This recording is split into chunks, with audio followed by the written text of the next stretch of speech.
আল্লাহ পাক রব্বুল আলামিন কিছু কিছু সময়কে এমন ভাবে নির্ধারণ করে রেখেছেন যে সময়গুলোর মধ্যে বান্দা যে দোয়া করে সেই দোয়াগুলা কবুল করা হয়। তন মধ্যে একটি সময় হলো যখন বৃষ্টি শুরু হয়ে যায়। বৃষ্টির সময় যদি কোনো বান্দা দিল থেকে দোয়া করে, দোয়া করা দেরি হয়, আল্লাহ পাক রব্বুল আলামিন বান্দার দোয়া কবুল করা দেরি করেন না। ঠিক তেমনি ভাবে যদি কোনো মুসলমান দিনের কোনো কাজের উদ্দেশ্য বের হয়ে যায়, ওই সময় যদি দোয়া করে ওই সময়ে দোয়া কবুল হয়। হযরতে ওমর রাদিয়াল্লাহু তাআলা আনহু একটি ওয়াকিয়া শুনাইলে বুঝতে পারবেন। হযরত ওমর রাদিয়াল্লাহু তাআলা আনহু একবার এক জায়গার ভিতরে গেলেন, যা দেখেন দুইটি মানুষ দাঁড়ানো অবস্থায় এমন সুন্দর চেহারা, একজনের চেহারার সাথে অপরজনের চেহারা হুবহু মিল, সেম টু সেম, বিন্দু পরিমাণ কোনো পার্থক্য নাই। খলিফাতুল মুসলিমিন ওমর ডাক দিয়া কয়, বাইরে জীবনে কত মানুষ দেখেছি, কত জমক মানুষ আমরা দেখেছি, জমজ মানুষ আমরা দেখেছি, কিন্তু তোমাদের মতো এত সেম টু সেম চেহারা আজ পর্যন্ত আমার চোখের ভিতরে কোনোদিন বাসে নাই, আজ পর্যন্ত আমার চোখের ভিতরে কোনোদিন বাসে নাই। বাইরে কারণটা কি একটু কি আমাকে বর্ণনা করা যাবে? দুইজনের মধ্যে একজন ছিল বাবা, আরেকজন ছিল ছেলে। বাবা বলতেছো খলিফাতুল মুসলিমিন, এটা এমন একটা বিষয় যে বিষয়টা এখন পর্যন্ত আমি কাউকে বলে নাই। ঠিক আছে, আপনি হইলেন খলিফাতুল মুসলিমিন, আপনাকে যদি বলি তাহলে কোনো সমস্যা হবে না। ব্যক্তি বলতেছো খলিফাতুল মুসলিমিন, রাত্রে বেলা একদিন আমি শুয়ে আছি, হঠাৎ করে যুদ্ধের জামামা বেজে গেছে। কে যেন বলতেছে, ওরে মুসলমান, ও সাহাবায়ে কেরাম, তোমরা কি এখনো পর্যন্ত ঘরের ভিতরে বসে থাকবে? এদিকে আল্লাহ রাসূল যুদ্ধের ময়দানে যাওয়ার জন্য প্রস্তুত হয়ে গেছে। চলো চলো, জলদি জলদি করে তোমরা যুদ্ধের ময়দানে যাওয়ার জন্য প্রস্তুতি গ্রহণ করো। খলিফাতুল মুসলিমিন ওমর, ওই সময় আমার স্ত্রীর পেটের ভিতরে 8 থেকে 9 মাসের একজন বাচ্চা, আমি স্ত্রীকে রেখে গেলাম।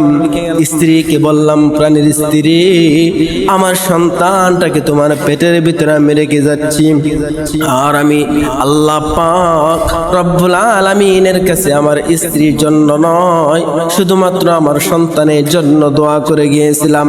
আল্লাহ পাক রব্বুল আলামিনের কাছে দোয়া করে গিয়েছিলাম, মালিক, যুদ্ধের ময়দানে আমি যাচ্ছি, আমার স্ত্রীর পেটের ভিতরে আমার একটা সন্তান, মালিক রে, দেখাশোনা করার মতো কেউ নাই, তোমার হাতে আমি রেখে গেলাম।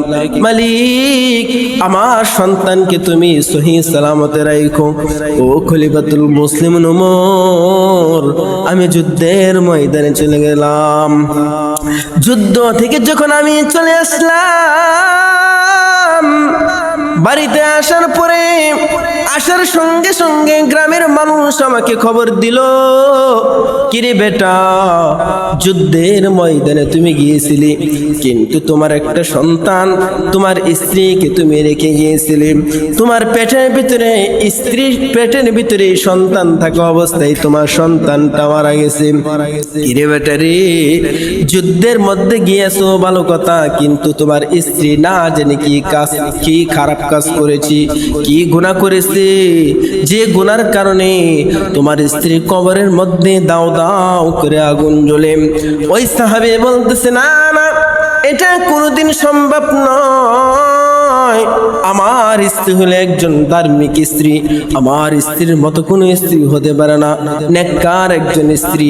আমি যুদ্ধের ময়দানে যাওয়ার পরে আমি বিশ্বাস 100% গ্যারান্টি আমার স্ত্রী কোনোদিন খারাপ কাজের ভিতরে লিপ্ত হতে পারে না।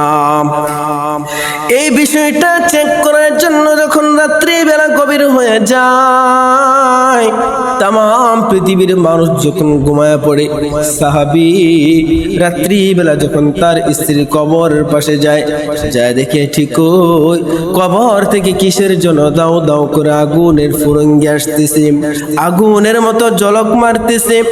স্ত্রীর কবরের পাশে যখন স্বামী যায়, ওই সাহাবীটা যাওয়ার সঙ্গে সঙ্গে কবর থেকে একটা সুন্দর আওয়াজ আসছে। আয়েশা বলে, পানের স্বামী রে,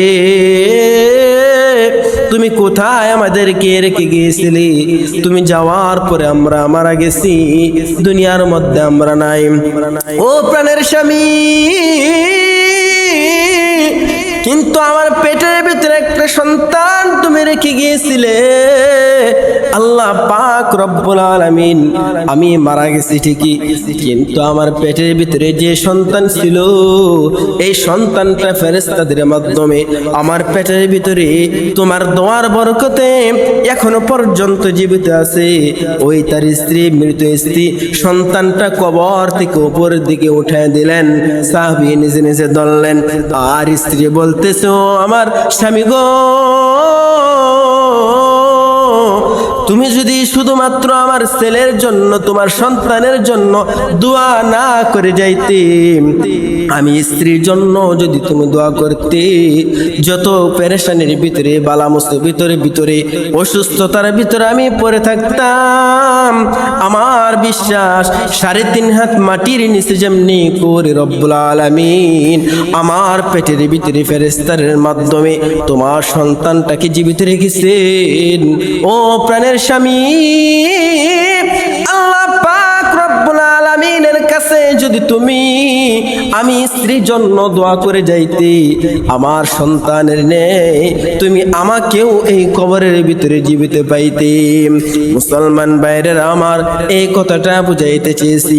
কিছু কিছু সময় আল্লাহ পাক রব্বুল আলামিন রেখে দিয়েছেন, যেমন যখন কোনো বান্দা যুদ্ধের মধ্যে উপস্থিতি নাই, যুদ্ধের মধ্যে যাওয়ার পূর্বে তার দোয়া কবুল করা হয়।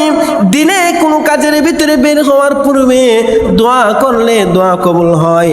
যখন রাত গভীর হয়ে যায়, তামাম পৃথিবীর মানুষগুলা ঘুমায় পড়ে, তাহাজ্জুদের সময় যদি কোনো বান্দা দিল থেকে যদি মাওলা পাকের কাছে দোয়া করে, রব্বি আমার অমুক সমস্যার ভিতরে আছি, ঋণগ্রস্ত আছি, টাকা পয়সার প্রয়োজন, সংসার থেকে আমার অভাব অনটন গোলা যায় না, মামলা মোকদ্দমা আমার কাটে না, আল্লাহ পাক রব্বুল আলামিন ওই সময় প্রথম আসমানের ভিতরে আয়েশা বান্দাদেরকে ডাকে, ও বান্দা কি সমস্যার ভিতরে আছো আমার কাছে চাও, পেরেশানির ভিতরে আছো আমার কাছে চাও, মামলা মোকদ্দমার ভিতরে আছো আমার কাছে চাও, রিজিকের প্রয়োজন আমার কাছে চাও। বান্দারে, তোমার চাওয়া দেরি হবে, কিন্তু আমি আল্লাহ পাক তোমার চাওয়াটুকু কবুল করা দেরি করব না। সুবহানাল্লাহ।